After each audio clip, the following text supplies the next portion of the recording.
Hello guys, welcome to my YouTube channel. तो friends, आज हम डिस्कस करने वाले हैं संधि। ठीक है, जो काफ़ी महत्वपूर्ण टॉपिक है हिंदी व्याकरण का। इससे आपको एग्जाम में 1 या 2 प्रश्न इससे आपको दिख जाते हैं। ठीक है फ्रेंड्स, तो देखिएगा, अगर आपने इससे पहले वर्ण विचार के अंतर्गत जो हमने स्वर वर्ण और व्यंजन वर्णों का डिटेल में अध्ययन किया है, अगर आपने वो वीडियोज़ नहीं देखी हैं तो आप एक बार उनको ज़रूर देखिएगा। ठीक है, वर्णों से ही हम लोग संधि को आगे डिस्कस करते हैं फ्रेंड्स। जो बोलते हैं जड़ होती है, वर्ण जो होते हैं वो जड़ है हिंदी व्याकरण का, उनको जानना बहुत आवश्यक है। तो स्टार्ट करते हैं आज का टॉपिक संधि।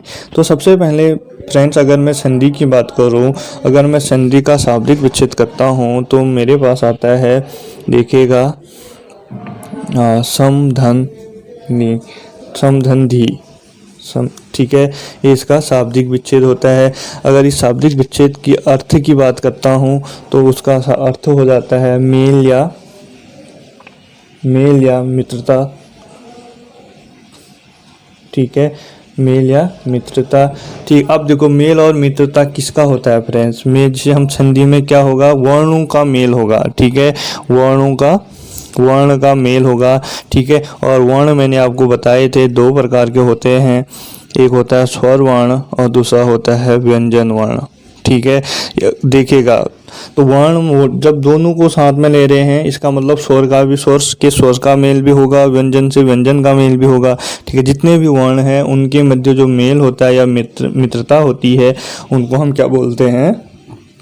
संधि कहते हैं। ठीक है, संधि हमेशा ध्यान रखिएगा, कभी कभी एग्जाम में सीधे यहाँ से प्रश्न पूछा जाता है कि वर्णों के मेल से क्या होता है। फ्रेंड्स, आपके पास ऑप्शन होंगे संधि, समास। ठीक है, और दो ऑप्शन और होंगे और उनमें से आपको सही आंसर चुनना है। ठीक है, देखो, जो संधि होती है वो वर्णों में होती है। किस में होती है? वर्णों में होती है।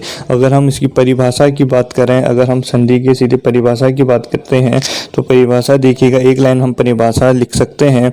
देखिएगा, दो वर्णों के योग से होने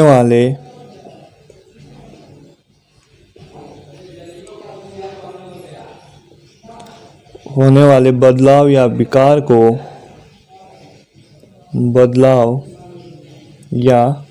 को क्या कहते हैं? संधि कहते हैं। ठीक है, विकार को संधि कहते हैं फ्रेंड्स। ठीक है, तो देखिएगा फ्रेंड्स, अगर मैं बात करूं संधि, जो हमारे पास ये क्या है, हमारे पास समधनि संधि है ना। अगर मैं कभी कभी इसका ना आपको विलोम शब्द भी पूछ लेता है, तो इसका विलोम शब्द क्या होता है? ध्यान रखिएगा, संधि का विलोम शब्द होता है विग्रह। ठीक है, क्या होता है? विग्रह होता है, या आप इसको विच्छेद भी बोल सकते हो। ठीक है, संधि मतलब जोड़ना या मित्रता, और विग्रह मतलब अलग होना। ठीक है, तो इसका विलोम शब्द की बात करेगा तो विग्रह या विच्छेद होगा फ्रेंड्स। ठीक है, तो देखिएगा फ्रेंड्स, हमारे पास जो थी परिभाषा, अगर हम परिभाषा में ध्यान दें तो देखिएगा, 2 वर्णों के योग से होने वाले बदलाव या विकार को संधि कहते हैं। तो संधि देखिएगा फ्रेंड्स, हमेशा अगर मैं बात करूँ, ये मेरे पास पहले शब्द का अंतिम वर्ण है। ठीक है, और दूसरे शब्द का ये पहला वर्ण है। इन दोनों वर्णों के बीच क्या होगा? योग होगा। ठीक है, योग होने से क्या होगा? उसमें अगर परिवर्तन होता है, ठीक है, परिवर्तन होता है, विकार होता है या बदलाव आ जाता है इन दोनों वर्णों में। ठीक है, विकार या बदलाव आ जाता है इन दोनों वर्णों में, तो हम क्या कहते हैं? ये संधि हो गई। इसे हम क्या बोल सकते हैं? इन दोनों के बीच क्या हो गई? संधि हो गई। ठीक है, अब देखिएगा, कभी कभी आपको ऐसे वर्ण भी दिखेंगे। देखिएगा, अगर ये मेरे पास पहले वर्ण का अंतिम अक्षर, ठीक है, और ये दूसरे वर्ण का पहला अक्षर है, तो इन दोनों के बीच योग तो हो रहा है। ठीक है फ्रेंड्स, लेकिन कोई बदलाव नहीं हो रहा है। ठीक है, देखिएगा यहाँ पे क्या हो रहा है? विकार और संधि होने के लिए परिवर्तन होना आवश्यक है, इन दो वर्णों में परिवर्तन होना आवश्यक है। ठीक है, यहाँ पर कोई परिवर्तन नहीं हो रहा है। अगर योग तो होता है लेकिन परिवर्तन नहीं हो रहा है तो वहाँ पर हम क्या बोलते हैं, वहाँ पर हम बोलते हैं ये संधि नहीं है, ये संधि नहीं है, इसको हम क्या बोलते हैं, संयोग बोलते हैं। इसको क्या बोलते हैं, ये संयोग हुआ। ठीक है, तो देखिएगा इसका मैं एक एग्जांपल दे देता हूँ आपको।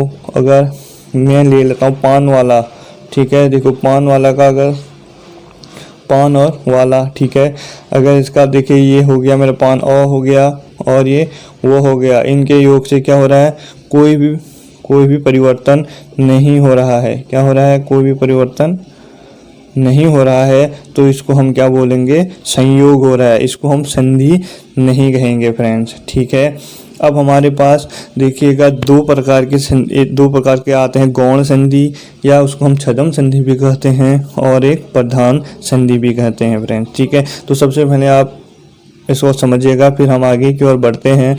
तो देखिएगा फ्रेंड्स, संधि क्या होती है। संधि हमेशा दो वर्णों के योग में होने वाले बदलाव या विकार को हम क्या बोलते हैं, संधि कहते हैं। संधि हमेशा वर्णों में होती है। ठीक है, संधि का जो हमारे पास शाब्दिक अर्थ होता है वो होता है मेल और मित्रता। एक चीज़ जो सम और धी का अगर हम विलोम, कभी कभी आप संधि का विलोम पूछ ले तो उसका अर्थ होता है विग्रह या विच्छेद करना। ठीक है, तो यहाँ से देखिएगा, जब हम पहले अक्षर का लास्ट वर्ण और दूसरे अक्षर का पहला वर्ण का योग होगा और वो क्या कर रहे हो, चेंज हो, विकार या बदलाव हो रहा हो, तब हम क्या बोलते हैं, संधि हो रही है।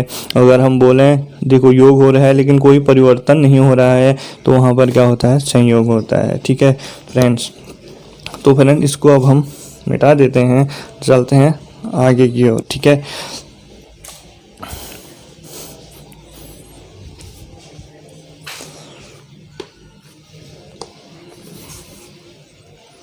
तो देखिएगा फ्रेंड्स, अब मैंने अभी आपको बताया था संधि कहाँ पर होती है। जब पहले शब्द का अंतिम वर्ण और दूसरे शब्द का अंतिम वर्ण दूसरे शब्द का पहला वर्ण के बीच क्या हो, योग हो रहा हो, और साथ में परिवर्तन भी हो रहा हो,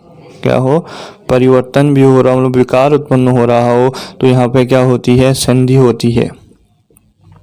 क्या होती है, संधि होती है। ठीक है, लेकिन देखिएगा अगर हमारे पास अगर ये मेरे पास शब्द का पहला अंतिम वर्ण प्लस दूसरे शब्द का पहला वर्ण है, इनके बीच योग तो हो रहा हो। ठीक है, ध्यान से सुनिएगा फ्रेंड, बहुत अच्छी चीज़ बता रहा हूँ आपको।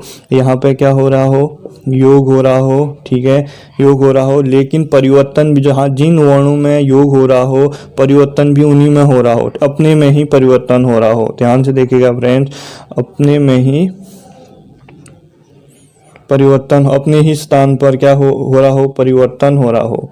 ठीक है, अपने ही स्थान पर अगर परिवर्तन हो रहा, देखिए जब इन दो वर्णों का योग हो रहा हो और अब इनका अपने ही स्थान पर क्या हो, परिवर्तन हो रहा हो, तो इस प्रकार की संधि को हम क्या बोलते हैं, प्रधान संधि। क्या बोलते हैं, प्रधान संधि।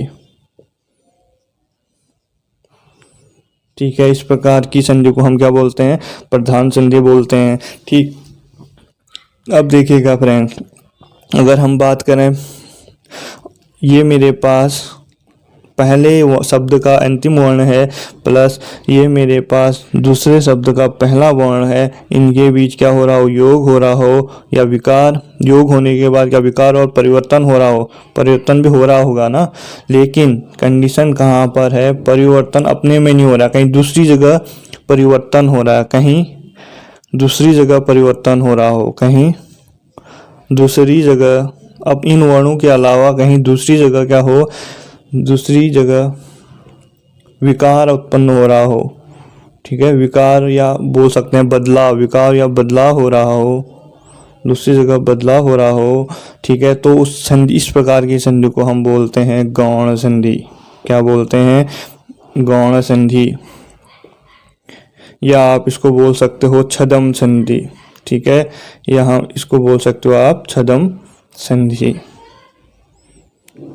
ठीक है फ्रेंड्स, तो ध्यान दीजिएगा फ्रेंड्स, संधि क्या होता है, मैंने आपको बताया था, जब योग में परिवर्तन हो ठीक है। जब हम दो वर्णों का योग हो रहा हो और उसमें क्या परिवर्तन हो तो संधि होती है। अब यहाँ पर हमारे पास दो कंडीशन आती हैं, दिखेगा अगर इन दोनों का वर्णों का योग हो रहा हो और ये दोनों वर्ण ही क्या हो परिवर्तन हो रहे हो, अपने ही स्थान पर इनका क्या हो परिवर्तन हो रहा हो, तो उसको हम क्या बोलते हैं, उसको हम क्या बोलते हैं प्रधान संधि बोलते हैं। इसका मैं एक उदाहरण देता हूँ आपको, देखिएगा अगर ये जो हमारे पास छद्म संधि है, गौण संधि है, ठीक है, यहाँ पर क्या हो रहा है योग और तो हो रहा है लेकिन कहीं दूसरी जगह पर क्या हो रहा है इसका बदलाव हो रहा है। तो देखिएगा फ्रेंड, अगर मैं रामायण को लूँ, ठीक है, देखिएगा रामायण शब्द में प्रधान संधि और गौण संधि दोनों होती है। जब अगर मैं इसका संधि विच्छेद करूँ फ्रेंड्स, शाब्दिक विच्छेद करूँ फ्रेंड, क्या आ जाएगा मेरे पास राम धन नयन, नाम सॉरी राम धन अयन होता है ना, अयन, राम धन अयन, ठीक है। तो देखिएगा यहाँ पर देखिएगा ये नौ आ गया फ्रेंड, देखिए आपने राव की जगह क्या आ गया नौ आ गया, ठीक है। तो यही होती है, कहीं दूसरी जगह पर इन दोनों पर संधि हो रही है लेकिन चेंज कहाँ पर हो रहा है हमारे पास नौ का नौ हो जा रहा है, तो ये होती है हमारी गौण संधि, ठीक है। लेकिन इसमें प्रधान संधि भी होती है फ्रेंड, एक रामायण ऐसा शब्द है जिसमें प्रधान संधि और गौण संधि दोनों होती है, इसको गौण संधि भी बोलते हैं, ठीक है, गौण संधि फ्रेंड। देखिएगा संधि यहाँ पर दोनों के बीच में तो यहाँ का और यहाँ का और के बीच संधि होके आ बन रहा है, ठीक है। ये तो हमारी प्रधान संधि का उदाहरण हो जाएगा, ठीक है, वहीं पर परिवर्तन होता है। लेकिन देखिएगा यहाँ पर क्या हो रहा है, यहाँ पर संधि हो रही है लेकिन ये नौ की जगह क्या हो जा रहा है नौ हो जा रहा है, तो इसको हम क्या बोलते हैं गौण संधि बोलते हैं फ्रेंड्स, ठीक है। तो फ्रेंड्स अब हम बात करते हैं स्वरों के प्रकार संधि के प्रकारों के बारे में, ठीक है। अब हम बात करते हैं संधि के प्रकार।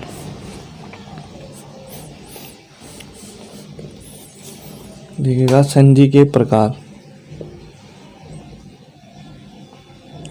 देखिएगा फ्रेंड्स ये हमारे पास होते हैं तीन प्रकार के, ठीक है, तीन प्रकार के होते हैं, ठीक है।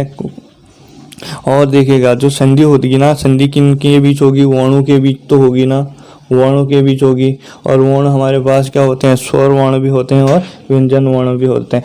तो देखिएगा संधि हमारे पास या तो स्वर प्लस स्वर के मध्य होगी, स्वर और स्वर से होगी, ठीक है, या हम बोल सकते हैं हम स्वर के साथ क्या हो व्यंजन हो, या स्वर के साथ क्या हो व्यंजन हो, ठीक है, और या हम बोल सकते हैं कि व्यंजन के साथ स्वर हो, कुछ भी हो सकता है ना फ्रेंड्स, ये तो व्यंजन भी तो वर्ण है, व्यंजन के साथ क्या हो स्वर हो, ठीक है, या व्यंजन के साथ क्या हो व्यंजन हो, ठीक है, या हम बोल सकते हैं विसर्ग के साथ स्वर हो, विसर्ग के साथ स्वर हो, और विसर्ग के साथ हमारे पास क्या हो व्यंजन हो। अब देखिएगा ना फ्रेंड्स, मैं व्यंजन विसर्ग को पहले दूसरे में क्यों नहीं लिख रहा हूँ, क्योंकि कभी आपने देखा होगा कोई शब्द विसर्ग से स्टार्ट नहीं होता है, ठीक है, विसर्ग हमेशा शब्द के बाद में लगता है फ्रेंड्स, ठीक है, पीछे लगता है, तो तभी मैं क्या लिख रहा हूँ विसर्ग को पहले नहीं लिख रहा हूँ, ठीक है। तो देखिएगा अब तो यहाँ से देखिएगा जब स्वर और स्वर का मेल होगा, ठीक है, जब स्वर और स्वर का मेल होगा और स्वर और व्यंजन का मेल होगा तो यहाँ पर होता है हमारे पास स्वर संधि। क्या होती है स्वर संधि, देखिएगा इनकी परिभाषा भी सीधे सीधे क्लियर हो जाएगी फ्रेंड्स। स्वर संधि, ठीक है, देखिएगा जब स्वर से स्वर का मेल होगा, ठीक है, स्वर से व्यंजन का मेल होगा तब वहाँ पर कौन सी संधि होती है विसर्ग संधि होगी, ठीक है। और जहाँ पर देखिएगा अगर व्यंजन से स्वर का मेल होगा और व्यंजन से व्यंजन का मेल होगा तो वहाँ पर होगा हमारे पास व्यंजन संधि, ठीक है। इनकी परिभाषाएं भी आ जाएगी, जब देखिएगा जब हम क्या करेंगे इनकी परिभाषाएं भी आप आसानी से यहाँ से देख सकते हो, ठीक है। जब हमारे पास व्यंजन से व्यंजन और व्यंजन से स्वर का योग करेंगे तो हम उस टाइम पर हमारे पास व्यंजन संधि होगी। जब हम तीसरे की बात करते हैं तो देखिएगा अगर यहाँ पर विसर्ग संधि की बात करते हैं, विसर्ग ये आती है हमारे पास विसर्ग संधि के अंतर्गत, ठीक है, विसर्ग संधि, ठीक है। तो देखिएगा विसर्ग संधि जब कब होगी, जब विसर्ग से स्वर का मेल होगा या विसर्ग से व्यंजन का मेल होगा, तब वहाँ पर विसर्ग संधि होगी। तो हमने वर्णों का कितने प्रकार से योग किया फ्रेंड, 6 प्रकार से योग किया। जब वर्णों का हमने 6 प्रकार से योग किया, तब हमें क्या हुआ, हमें इतनी सारी कंडीशनें मिली जिसमें से हम बहुत से वो स्वर संधि बोल सकते हैं, और बहुत से जो हमारे पास योग निकला स्वर और व्यंजनों का, उनको हम व्यंजन संधि बोलते हैं। और जो बहुत से हमारे पास योग निकले विसर्ग स्वर और विसर्ग व्यंजन, इनको हम विसर्ग संधि के अंतर्गत रखते हैं। तो फ्रेंड ये तो थे संधि और संधि के प्रकार। कल हम स्वर संधि के बारे में डिस्कस करेंगे फ्रेंड्स, ठीक है।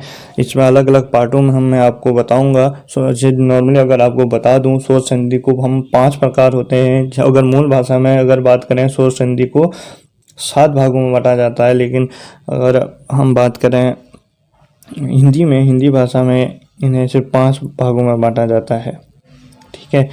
तो फ्रेंड्स ये था आज का सेशन। अगर आपको वीडियो पसंद आता है तो लाइक करें, शेयर करें और सब्सक्राइब करना बिल्कुल मत भूलिएगा। मिलते हैं हम लोग अगले वीडियो में, तब तक के लिए बाय बाय।